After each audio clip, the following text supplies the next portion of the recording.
రేవంత్ సర్కార్ తీరును మాజీ ఎమ్మెల్యే గువ్వల బాలరాజు తప్పుపట్టారు. మైనింగ్ తవ్వకాలు ఆపాలని రిలే దీక్ష చేస్తున్న మైలారం గ్రామస్తులను అక్రమంగా అరెస్ట్ చేయడాన్ని తప్పుపట్టారు.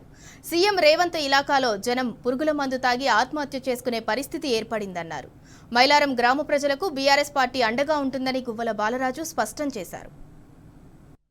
నియోజకవర్గం బల్మూర్ మండలం మైలారం గ్రామంలో అక్రమంగా మైనింగ్ తవ్వకాలకు పూనుకున్నటువంటి కాంగ్రెస్ ప్రభుత్వానికి వ్యతిరేకంగా గ్రామస్తులందరూ కూడా రిలే నిరాహార దీక్షలకు ప్రజాస్వామ్యబద్ధంగా పూనుకుంటే ఈరోజు గ్రామస్తులందరినీ మహిళలను కూడా చూడకుండా రైతులతో సహా చిన్నారులను అదే మాదిరిగా గ్రామంలో ఉన్నటువంటి యువకులను అన్ని పార్టీల వాళ్ళను ఈరోజు పోలీసులు నిర్బంధానికి గురి చేసి అరెస్టుల పరంపర కొనసాగిస్తా ఉన్నారు.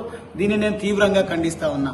బీఆర్ఎస్ పార్టీ అధికారంలో ఉన్నప్పుడు గత 10 సంవత్సరాలు నేను శాసనసభ్యుడిగా ఆ ప్రాంతానికి సేవలు అందించినటువంటి సందర్భంలో పలు సందర్భాల్లో ఆ గ్రామానికి సంబంధించినటువంటి పెద్దలు నా దగ్గరికి రావడం జరిగింది.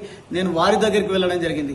గ్రామానికి ఆనుకొని ఉన్నటువంటి గుట్టను మైనింగ్ అప్పచెప్పి ఈరోజు గ్రామం మొత్తం కూడా ఆందోళనకు గురయ్యేటువంటి పరిస్థితి నెలకొల్పినటువంటి ఈ దుర్మార్గపు కాంగ్రెస్ ప్రభుత్వానికి వ్యతిరేకంగా ప్రజలు ప్రజాస్వామ్యబద్ధంగా నిరసన తెలియజేస్తా ఉంటే ఈరోజు వాళ్ళని రెచ్చగొట్టి వాళ్ళ అరెస్టులు చేస్తుంటే పురుగుల మందు దాగి రైతులు మహిళలు ఆత్మహత్యలకు పూనుకునేటువంటి పరిస్థితి దాపురించిందంటే దీనికి పూర్తి స్థాయి బాధ్యత. నేను ఈ ప్రాంత బిడ్డను, ఈ ప్రాంతం నుంచే వచ్చిన, నేను ముఖ్యమంత్రిగా ఉన్నా, నేను పూర్తి స్థాయిలో ఆదుకుంటా అని చెప్పినటువంటి ముఖ్యమంత్రి గారికి సోయి లేకుండా ఉంది.